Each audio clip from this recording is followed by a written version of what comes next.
नमस्कार बच्चों, आज हम पढ़ेंगे कक्षा 12वीं की पाठ्यपुस्तक आरोह में स्थित गजानन माधव मुक्तिबोध के द्वारा लिखित सहर्ष स्वीकारा है कविता। कविता का सार कुछ इस प्रकार है।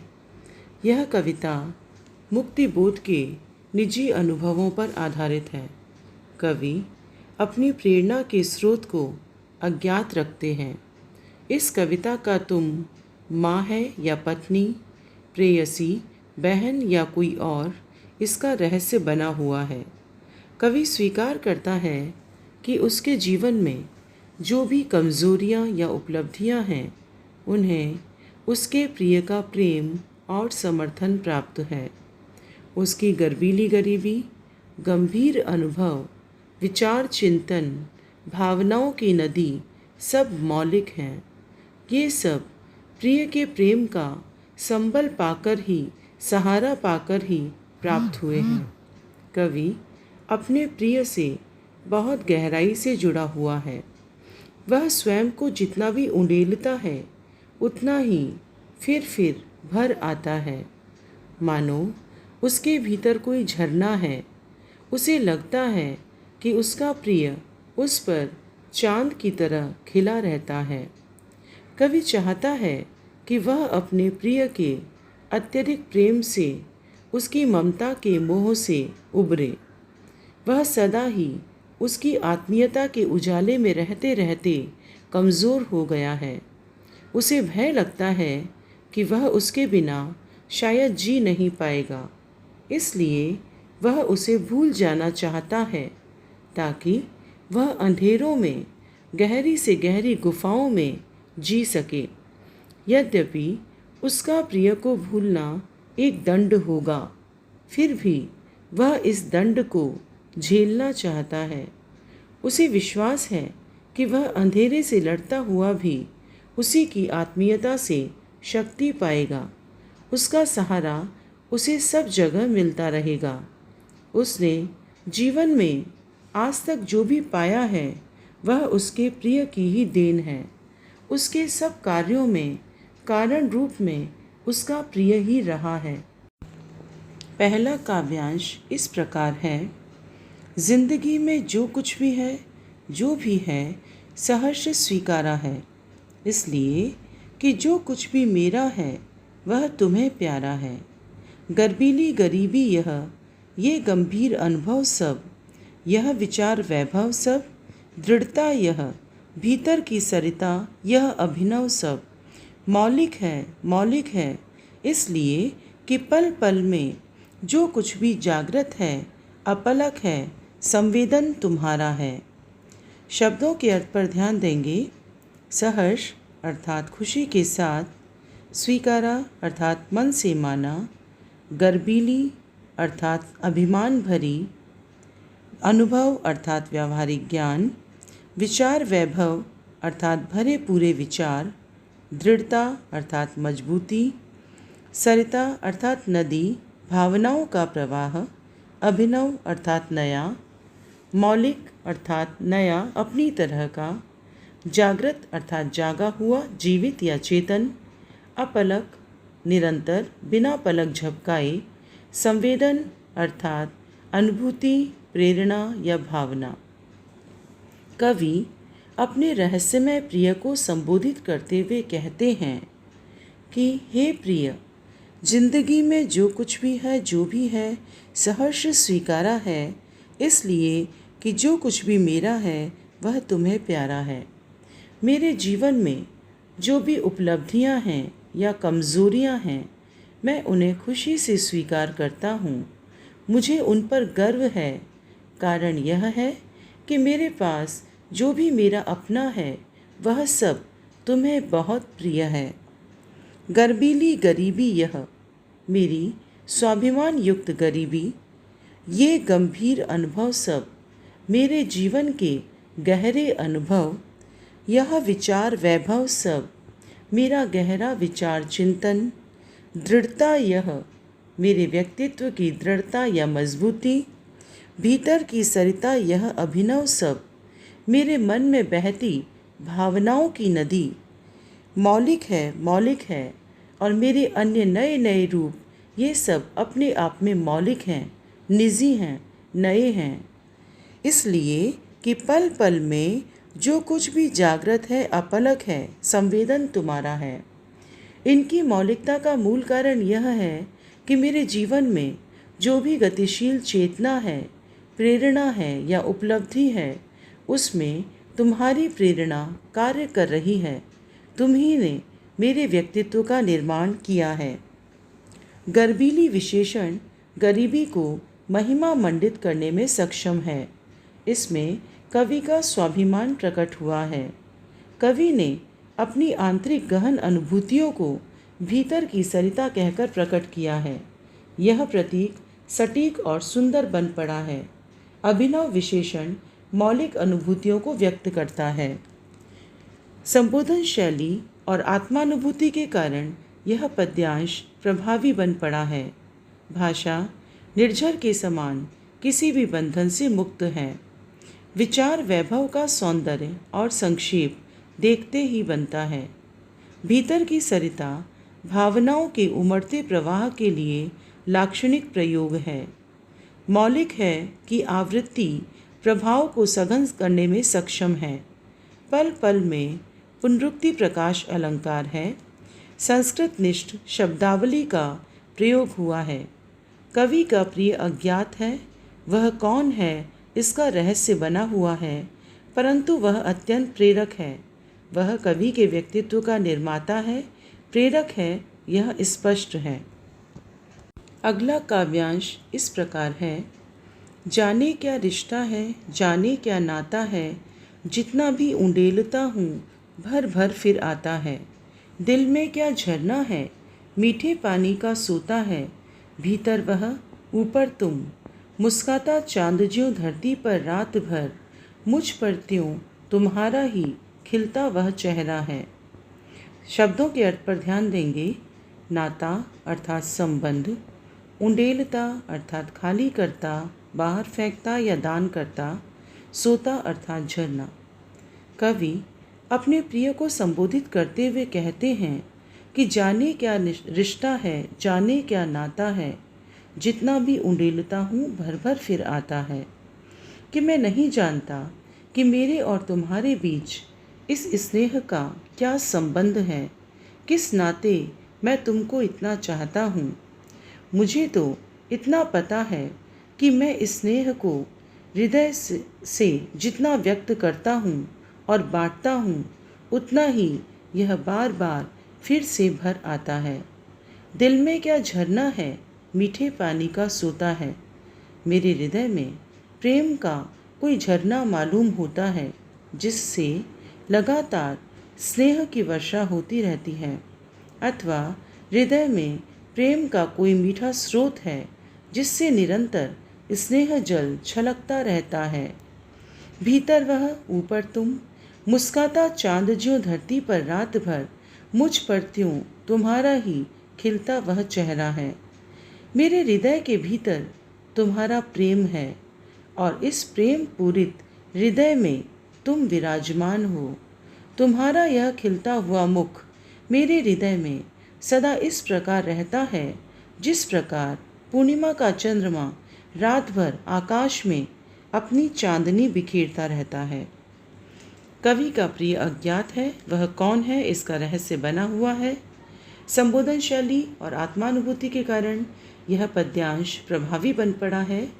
भाषा निर्झर के समान किसी भी बंधन से मुक्त है। प्रश्न और संदेह अलंकार से काव्य में रहस्यात्मकता आ गई है।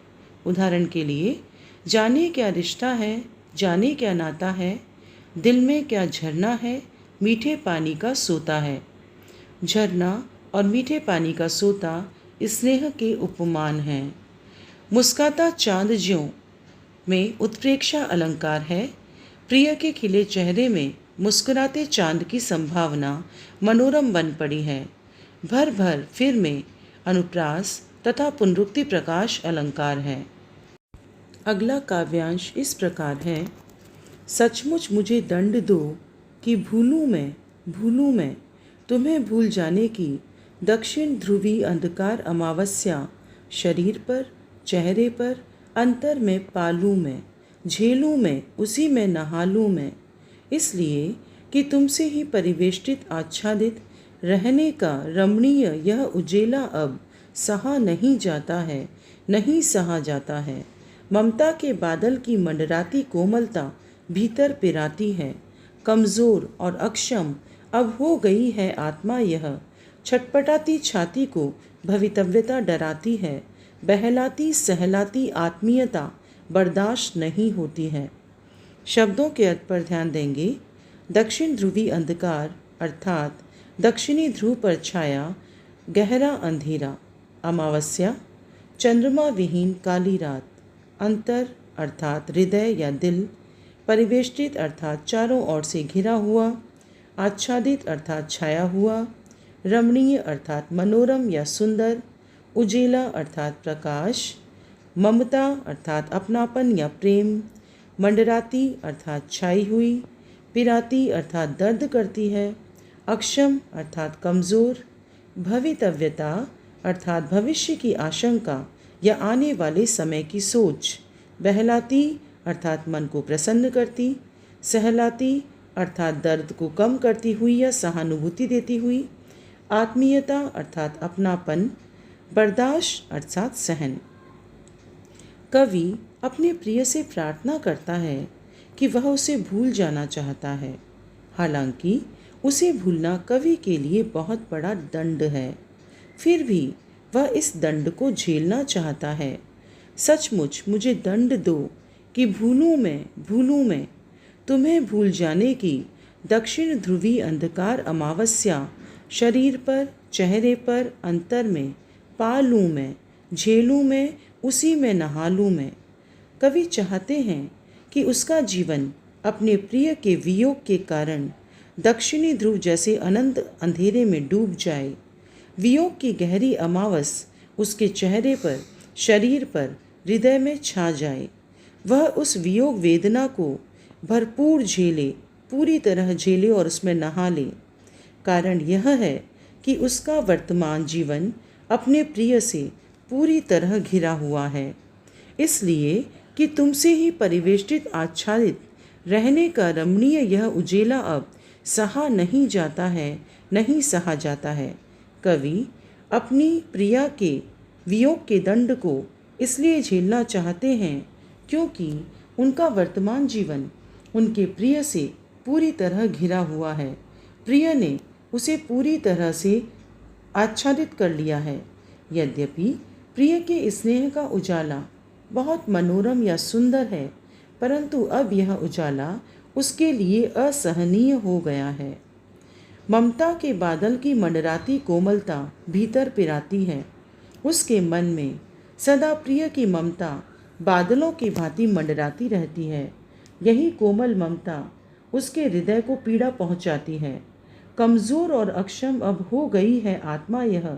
छटपटाती छाती को भवितव्यता डराती है। इस कारण उसकी आत्मा बहुत कमज़ोर और असमर्थ हो गई है।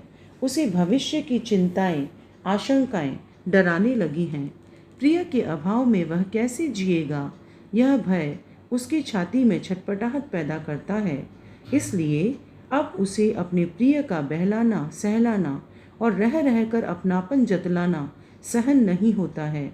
वह अब आत्मनिर्भर बनना चाहता है। उसके स्नेह के आंचल के बिना भी वह अपने पांव पर खड़ा होना चाहता है। कवि अपने भविष्य के प्रति आशंकित है। उसे भय है कि वह अपनी प्रिया के स्नेह के अभाव में अकेला जी नहीं पाएगा। अति सर्वत्र वर्जित इस संस्कृत की सूक्ति यहाँ इस अर्थ में चरितार्थ होती है।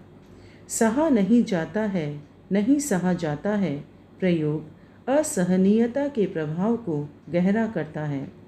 अत्यधिक मोह ममता में भी आत्मा दुर्बल होती है। इस मनोवैज्ञानिक सत्य का उद्घाटन किया गया है। कवि आत्मा की इस अक्षमता से उबरने के लिए आत्मनिर्भर बनना चाहता है। संबोधन शैली और आत्मानुभूति के कारण यह काव्यांश प्रभावी बन पड़ा है। भाषा निर्झर के समान किसी भी बंधन से मुक्त है। न इसमें लय का बंधन है, न तुक का, न छंद का। केवल अर्थ की लय और गतिशीलता है जो कविता का प्रभाव पैदा करती है। ममता के बादल और तुमसे उजाला में रूपक अलंकार है। तुम्हें भूल जाने की दक्षिणी ध्रुवी अंधकार अमावस्या में रूपक अलंकार है। वियोग रूपी घनघोर अंधकार की बात की गई है। आत्मीयता और कोमलता नामक भावनाओं का मानवीकरण किया गया है। शरीर पर, चेहरे पर, अंतर में मैं र की आवृत्ति से अनुप्रास अलंकार है। अगला काव्यांश इस प्रकार है। सचमुच मुझे दंड दो कि हो जाऊं पाताली अंधेरे की गुहाओं में, विवरों में, धुएं के बादलों में, बिल्कुल मैं लापता। लापता कि वहाँ भी तो तुम्हारा ही सहारा है, इसलिए कि जो कुछ भी मेरा है या मेरा जो होता सा लगता है, होता सा संभव है, सभी वह तुम्हारे ही कारण के कार्यों का घेरा है, कार्यों का वैभव है। अब तक तो जिंदगी में जो कुछ था, जो कुछ है, सहर्ष स्वीकारा है, इसलिए कि जो कुछ भी मेरा है वह तुम्हें प्यारा है। शब्दों के अर्थ पर ध्यान देंगे। पाताली अंधेरा अर्थात धरती के नीचे पाताल में पाया जाने वाला अंधकार। गुहा अर्थात गुफा। विवर अर्थात बिल या सुरंग। लापता अर्थात गायब। संभव अर्थात जो हो सकता है। कारण अर्थात मूल प्रेरणा। घेरा अर्थात फैलाव। वैभव अर्थात समृद्धि या शानो शौकत। कवि अपने प्रिय से कहते हैं कि सचमुच मुझे दंड दो कि हो जाऊं पाताली अंधेरे की गुहाओं में, विवरों में, धुएं के बादलों में, बिल्कुल मैं लापता। लापता कि वहाँ भी तो तुम्हारा ही सहारा है। कवि अपने प्रिय से कहते हैं कि तुम सचमुच मुझे दंड दो। मैं पाताल की अभेद्य अंधेरी गुफाओं में, भीषण सुनसान अकेली सुरंगों में, दमघोटू धुएं के बादलों में विलीन हो जाऊं। मेरा जीवन धुएं अर्थात घुटन में दबकर समाप्त हो जाए, अकेलेपन से पीड़ित हो जाए। मैं उस अकेलेपन और लापता होने की स्थिति में भी प्रसन्न रहूँगा, क्योंकि मुझे वहाँ भी यही सहारा होगा कि मेरी उस स्थिति में कारण बनकर तुम ही उपस्थित हो। वहाँ भी मुझे तुम्हारी यादों का सहारा होगा। तुम्हारी प्रेममयी यादें मुझे अकेलेपन के कष्ट में भी प्रसन्न रखेंगी। या मेरा जो होता सा लगता है, होता सा संभव है, सभी वह तुम्हारे ही कारण के कार्यों का घेरा है, कार्यों का वैभव है। मेरा यह विश्वास है कि मेरी जो कुछ भी सत्ता है, मेरी जो स्थितियां हैं, मेरी जो स्थितियां हो सकती हैं, मेरी उन्नति अथवा अवनति की जो भी संभावनाएं हैं, वे सभी तुम्हारे कारण से हैं। तुम्हारे प्रेम से संचालित होकर मैंने जो कार्य किए, उन्हीं कार्यों का परिणाम है मेरा वर्तमान। आशा यह है कि तुम्हारी ही प्रेरणा के कारण से मेरा जीवन बना या बिगड़ा है। हे प्रिय, मेरे जीवन में जो कुछ भी अब है अथवा पहले था, उसे मैंने प्रसन्नतापूर्वक इसलिए स्वीकार किया है क्योंकि तुमने मेरी सुखद दुखद सभी स्थितियों को अपना मानकर प्यार किया है। मेरे पूरे जीवन से तुम जुड़ी रही हो। कवि के प्रेम में अनन्य गहराई है। कवि का प्रिय अज्ञात है, वह कौन है इसका रहस्य बना हुआ है। संबोधन शैली और आत्मानुभूति के कारण यह पद्यांश प्रभावी बन पड़ा है। भाषा निर्झर के समान किसी भी बंधन से मुक्त है। धारा प्रवाह शैली के कारण अल्प विरामों या वाक्यांशों की श्रृंखला सी बनती चली गई है। संस्कृतनिष्ठ शब्दों के बीच जिंदगी और प्यारा जैसे लोक प्रचलित शब्द खप से गए हैं। अंधेरे की सघनता को दिखाने के लिए कवि ने अंधेरे की कई परतें दिखाई हैं। यह कविता यहीं समाप्त होती है। धन्यवाद बच्चों।